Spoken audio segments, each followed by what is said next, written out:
Hello guys, smart school অথরিটির তরফ থেকে আমি চয়ন শাহ আপনাদেরকে খুশ আমন্ত্রণ জানাচ্ছি। তো আমাদের আজকের টিউটোরিয়ালে আলোচ্য বিষয় হচ্ছে টিসিও বা টোটাল কস্ট অফ ওনারশিপ। আমরা এই টিউটোরিয়ালে এই যে বিজনেস রিলেটেড একটা বিষয় টিসিও, এটা জানার চেষ্টা করব। সুতরাং বুঝতেই পারতেছেন এটা একটা বিজনেস ক্যাটাগরির টিউটোরিয়াল। তো আপনারা যারা বিজনেস অ্যানালিস্ট, সিস্টেম অ্যানালিস্ট বা বিজনেস এক্সপার্ট হতে চান বা বিজনেস ম্যানেজার হতে চান, তাদের জন্য আশা করি ভিডিওটা অনেক উপকারী হবে। তো চলুন আমরা ভিডিওতে চলে যাই। তো এখানে আমরা দেখতে পাচ্ছি টিসি হচ্ছে একটা অ্যাক্রোনিম, যেখানে তিনটা ক্যারেক্টার রয়েছে, যার মিনিং হচ্ছে টোটাল কস্ট অফ ওনারশিপ। তো এখানে আমরা এটাকে যদি বাংলায় যদি আপনাদেরকে বোঝাতে চাই বা এর বাংলা পরিভাষা করি, তো সেই ক্ষেত্রে বলা যায় যে এখানে টোটাল কস্ট অফ ওনারশিপ মানে হচ্ছে যে আমরা যখন কোনো প্রোডাক্ট বা একটা বিষয় বা একটা সম্পদ যখন আমরা আমাদের অধীনস্থ করি বা আমরা অধিগ্রহণ করি বা আমরা এর মালিক হয়ে যাই, সেই ক্ষেত্রে সেই বিষয়টার পিছনে আমাদের এটা কিনা থেকে শুরু করে, হ্যাঁ, বা কিনার আগ মুহূর্ত থেকে শুরু করে একদম এটা যতদিন পর্যন্ত আমাদের কাছে থাকবে, সেই সার্বিক লাইফ সাইকেলের ভিতরে আমাদের যে টোটাল একটা কস্ট বা খরচ চলে আসে, সেটাই হচ্ছে টিসিও বা টোটাল কস্ট অফ ওনারশিপ। অর্থাৎ এক কথায় আমাদের মালিকানার সার্বিক খরচ কোনো একটা নির্দিষ্ট প্রোডাক্টের উপর। তো আমরা এই বিষয়টা একটু ডিপে চলে যাব যাতে আপনারা সহজেই বুঝতে পারেন।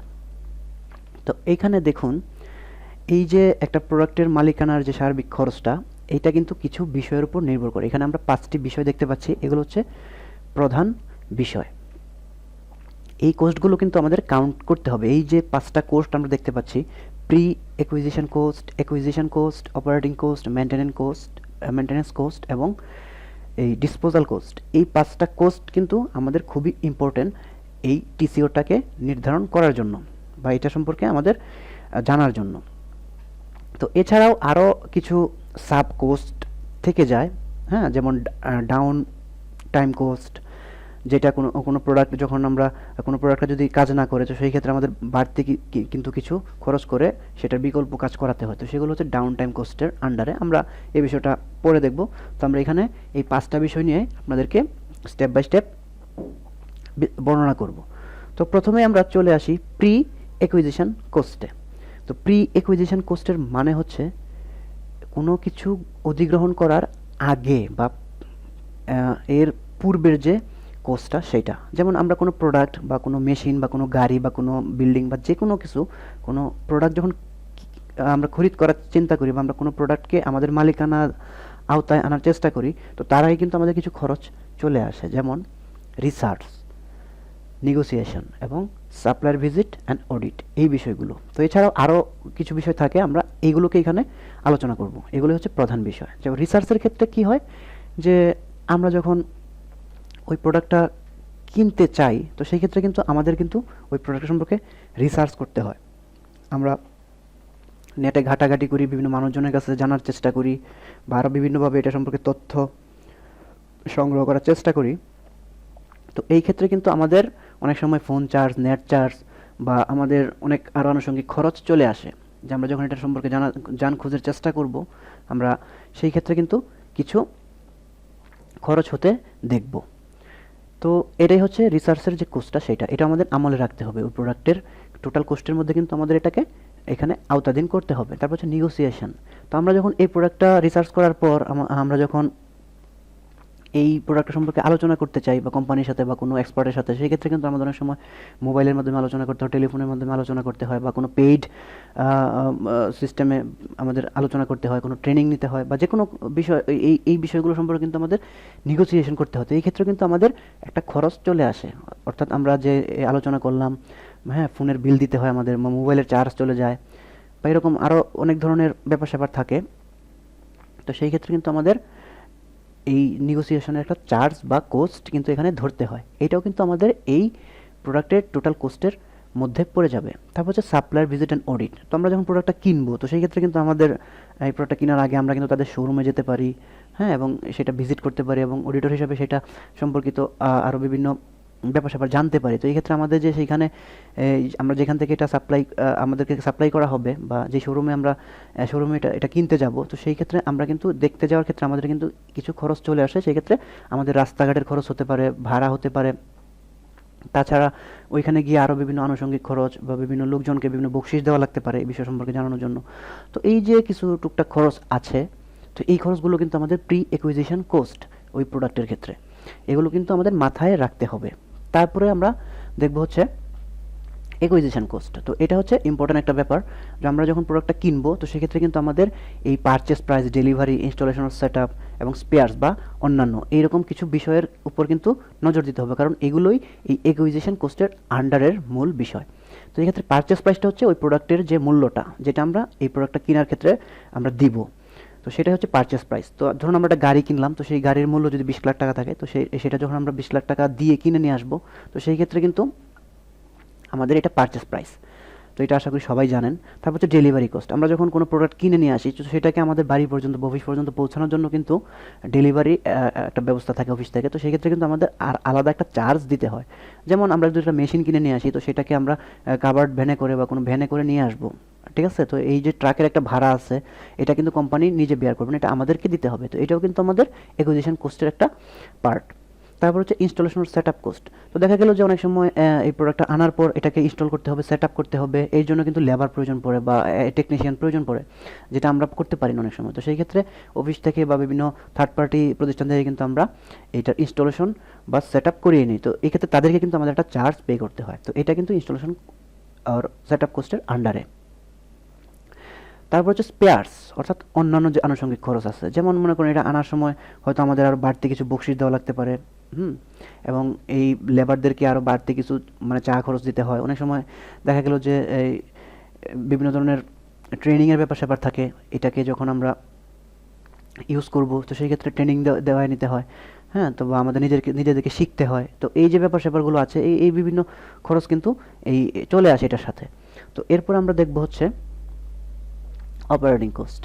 তো অপারেটিং কোস্টের ক্ষেত্রে যে বিষয়গুলো উল্লেখযোগ্য সেগুলো হচ্ছে অপারেটর ওয়াজেস, এনার্জি এবং ইন্স্যুরেন্স। তো এখানে অপারেটর ওয়াজেসটা কি?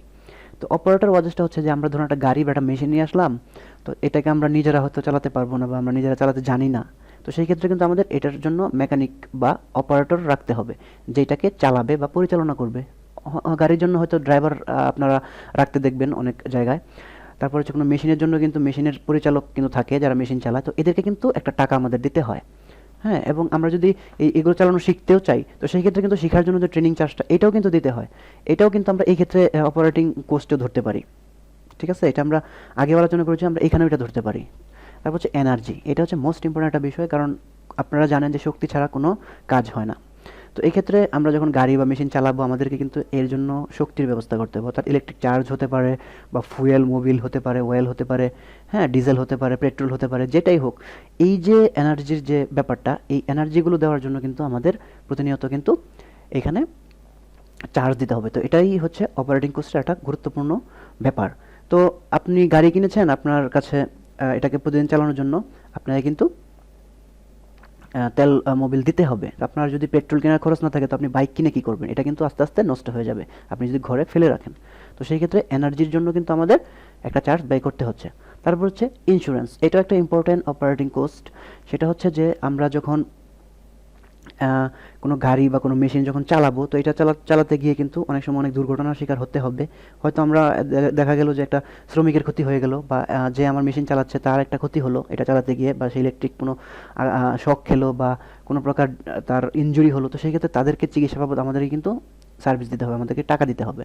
তো এটা কিন্তু ইন্স্যুরেন্সের আন্ডারে পড়ে। বা আমরা কোনো ক্ষয়ক্ষতি করলাম পরিবেশের, বা কোনো একটা জিনিস নষ্ট করে ফেললাম আমাদের প্রোডাক্টের দ্বারা, বা আমরা গাড়ি দ্বারা কোনো একটা ঘরে ধরুন আমরা অ্যাক্সিডেন্ট করলাম, তো ঘরটা ভেঙে গেল, বা একটা জীবজন্তু আমাদের গাড়ির নিচে পড়ে চাপা পড়লো, তো সেই ক্ষেত্রে সেটা কিন্তু আমরা ভর্তুকি হিসেবে আমাদের কিন্তু কিছু খরচপত্র দিতে হবে। তো এটাও কিন্তু আমাদের মাথায় রাখতে হবে, ঠিক আছে? তো এই যে বিষয়গুলো আছে, তো এই বিষয়গুলোই কিন্তু আসলে অপারেটিং কোস্টের আওতাধীন। এছাড়াও আরও বিভিন্ন বিষয় থাকতে পারে যেগুলো আমাদের এই অপারেটিং কোস্টের আন্ডারে চলে আসবে, এবং এগুলো প্রোডাক্ট টু প্রোডাক্ট কিন্তু আসলে ভ্যারি করে। এরপরে আমরা যেটা দেখব সেটা হচ্ছে মেনটেনেন্স কোস্ট। তো মেনটেনেন্স কোস্টটা হচ্ছে আরেকটা ইম্পর্টেন্ট ব্যাপার। তো আমরা যখন প্রোডাক্টটা নিয়ে আসবো, সেই প্রোডাক্টটার কিন্তু মেনটেন করতে হবে। যেমন এখানে দেখুন, প্রিভেন্টিভ মেনটেনেন্স এবং ব্রেকডাউন রিপেয়ারিং, এই দুইটা বিষয় এখানে মুখ্য। তো প্রিভেন্টিভ মেনটেনেন্সটা হচ্ছে যে এই প্রোডাক্টটা আনার পর এটা সঠিকভাবে কীভাবে চালানো যায়, কোনো প্রকার প্রবলেম ছাড়া এটাকে চালানোর জন্য আমাদের কিন্তু বাড়তি একটা টেক কেয়ারের ব্যবস্থা করতে হবে। হ্যাঁ, যাতে এটাতে কোনো প্রকার ডিস্টার্ব না হয় বা সিস্টেমে কোনো ইরর না দেখা দেয়, সেই জন্য কিন্তু আমাদের কিছু প্রিভেন্টিভ কিন্তু কিছু মেথড ফলো করতে হবে। যেমন আমরা জানি যে প্রিভেনশন ইজ বেটার দ্যান কিউর, অর্থাৎ নষ্ট হওয়ার আগেই যদি আমরা প্রতিরোধ ব্যবস্থা করে রাখি সেটা আমাদের জন্য ভালো। তো আমরা একটা মেশিন নিয়ে আসলাম, তো সেইটা যাতে সঠিকভাবে পরিচালনা করা যায়, সঠিকভাবে চলে, কোনো প্রকার ইস্যু না হয়, এই জন্য কিন্তু আমাদের কিছু কিছু আলাদা ব্যবস্থা রাখতে হবে। আলাদা গার্ড হতে পারে, আলাদা বাড়তি লেবার হতে পারে, বাড়তি কিছু আনুষঙ্গিক সরঞ্জাম কিনে রাখা লাগতে পারে। হ্যাঁ, বা কোনো প্রকার ইস্যু বা ঝামেলা, কোনো পানি পরে নষ্ট হওয়া বা এই ধরনের কোনো প্রকার ঝামেলা যাতে না হয়, এই জন্য কিন্তু আমাদের কিন্তু কিছু প্রিভেন্টিভ ব্যবস্থা রাখতে হবে, কিছু সিকিউরিটির ব্যবস্থা রাখতে হবে। হ্যাঁ, কোনো প্রকার যাতে চুরি বা প্রবলেম না হয়। তো এই ক্ষেত্রে কিন্তু এটা কিন্তু প্রিভেন্টিভ মেনটেন্যান্স বা প্ল্যান্ড প্রিভেন্টিভ মেনটেন্যান্সের আওতাধীন হয়ে যায়, বা এখানে একটা কোস্ট চলে আসে, যেটা আমাদের মেনটেন্যান্স কোস্টের একটা প্রাথমিক বিষয়। এবং এরপরে যেটা ইম্পর্টেন্ট সেটা হচ্ছে ব্রেকডাউন রিপেয়ারিং, অর্থাৎ আমাদের প্রোডাক্টটা চালাতে চালাতে ক্ষয় হওয়ার ফলে বা কোনো প্রকার সিস্টেম ইরর দেখা দিলে, বাগ দেখা দিলে বা নষ্ট হয়ে গেলে আমাদের কিন্তু সেটাকে রিপেয়ার বা সার্ভিস করতে হয়। তো সেই ক্ষেত্রে কিন্তু সার্ভিসম্যানের একটা চার্জ থাকে, বিভিন্ন পার্টসের একটা চার্জ থাকে, যেগুলো আমাদেরকে কিনে আবার এটাতে ইউজ করতে হয়। তো এই যে রিপেয়ারিংয়ের খরচটা, এটাও কিন্তু আমাদের টোটাল টিসিওর ভিতরকার একটা খরচ, যেটা আমাদেরকে কাউন্টেবল হিসেবে বিবেচনা করতে হবে। তো যাই হোক, এই হচ্ছে মেনটেন্যান্স কোস্ট।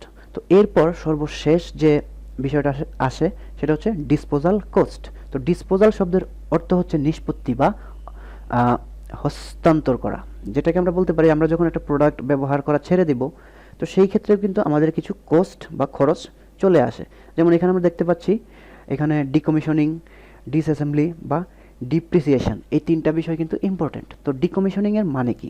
ডিকমিশনিংয়ের মানে হচ্ছে অব্যাহতি। তো আমরা যখন কোনো প্রোডাক্টকে ব্যবহার থেকে এটাকে অব্যাহতি দিব বা এটাকে ছেড়ে দেব বা এটাকে আর ব্যবহার করব না, তো সেই ক্ষেত্রে কিন্তু আমাদের কিন্তু কিছু কস্ট কিন্তু খরচ হবে যখন আমরা এটাকে ত্যাগ করব।